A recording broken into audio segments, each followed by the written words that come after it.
میرے حضور سے پوچھا گیا مومن بخیل ہو سکتا ہے؟ کہا نہیں، مومن سخی ہوتا ہے، لیکن ہو سکتا ہے کبھی بخل بھی کر جائے، بشر ہی تو ہے۔ پھر پوچھا گیا مومن بزدل ہو سکتا ہے؟ کہا نہیں، بہادر ہوتا ہے، لیکن ہو سکتا ہے کبھی بزدلی بھی کر جائے۔ بلکہ ایک مقام پہ فرمایا مبخلتن مجبنتن، اولاد کے بارے فرمایا جب بندے کی اولاد ہو جاتی ہے تو دو خصلتیں آ جاتی ہیں، اولاد بخیل بھی کر دیتی ہے، اولاد بزدل بھی کر دیتی ہے۔ جب بندے کی اولاد نہیں ہوتی ہے تو اس وقت بڑا دلیر ہوتا ہے، ہر میدان میں ہاتھ ڈال لیتا ہے، اولاد کے بعد تھوڑا سوچنے لگتا ہے۔ تو میرے حضور نے فرمایا مبخلتن مجبنتن، اولاد تھوڑی سی بخل بھی پیدا کر دیتی ہے، اولاد تھوڑی سی بزدلی بھی پیدا کر دیتی ہے۔ تو پوچھا گیا مومن بزدل ہو سکتا ہے؟ کہا دلیر ہوتا ہے، لیکن ہو سکتا ہے کبھی بزدلی بھی کر جائے۔ پھر پوچھا گیا بخیل ہو سکتا ہے؟ کہا سخی ہوتا ہے، لیکن ہو سکتا ہے کبھی بخل بھی کر لے۔ تیسری بات میرے حضور سے پوچھی گئی مومن جھوٹا ہو سکتا ہے؟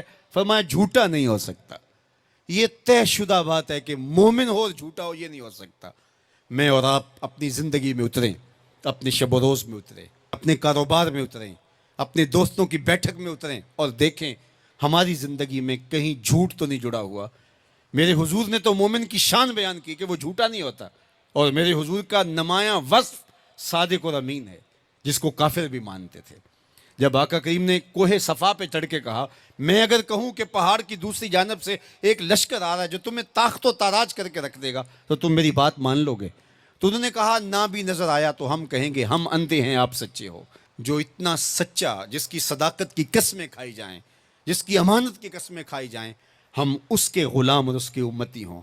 یہ بالکل آپ کے پاس جاپان بستا ہے، ایشیائی ملک ہے، اور وہاں بچہ بھی جھوٹ نہیں بولتا۔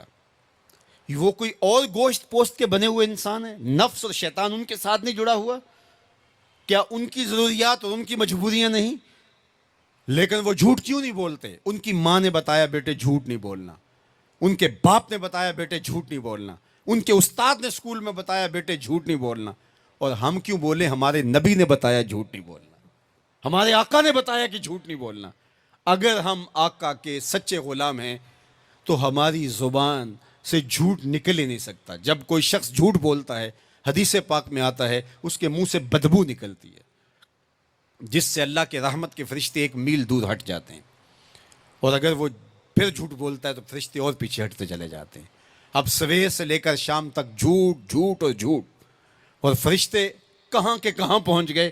رحمت کے فرشتے تو نیڑے ہیں ہی نہیں، تو پھر کاروبار میں بھی بے برکتی ہوگی، گھر میں بھی بے برکتی ہوگی، اس دواجی زندگی میں بھی تلخیاں ہوں گی۔ پھر ہم بھاگتے ہیں عاملوں کے پاس، اس نے کہا شکر ہے تو وقت پہ آ گیا ہے، ورنہ تعویذ چل جانے تھے، تیرے اوپر تو کسی نے ڈاڑے تعویذ کیے ہوئے ہیں۔ او میاں وہ تعویذ جھوٹ کا ہے، وہ جادو ٹونا جھوٹ کا ہے، رحمت کے فرشتے دور ہٹ گئے اور ہم اندھیروں میں آ گئے۔ آؤ سچائی کو شعار زندگی بنا لو، رحمت کے فرشتے اپنے نوری پر تان دیں گے تمہارے اوپر، اور تم ایک انوار کے ماحول میں جینا سیکھ لو گے۔ میرے حضور علیہ السلام کا بتایا ہوا دین، میرے حضور کا دیا ہوا شعار حیات، میرے حضور کے دیے ہوئے انداز زندگی، وہ اختیار کر کے ہم ایک پاکیزہ ستھری طیب اور صاف زندگی گزارنے کا تصور حاصل کر کے ایک خوشگوار زندگی جینے کی کوشش کریں۔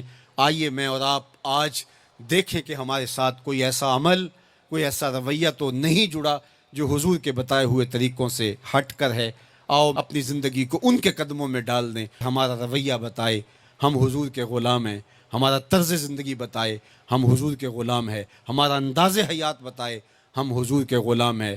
غلامی رسول کو اپنی نس نس میں سمو لو، غلامی رسول تمہارے لباس سے دکھائی دے، غلامی رسول تمہارے رویوں سے دکھائی دے، غلامی رسول تمہارے طرز حیات سے دکھائی دے، غلامی رسول تمہارے سجدوں سے دکھائی دے، تو غلامی رسول تمہارے وعدوں سے دکھائی دے، تمہاری بولی سے غلامی رسول ٹپکتی ہو، نہ یہ کہ تم صرف زبان سے یہ کہو کہ میں غلام رسول ہوں، باقی تمہاری زندگی کا ہر تیور اس کی نفی کر رہا ہو۔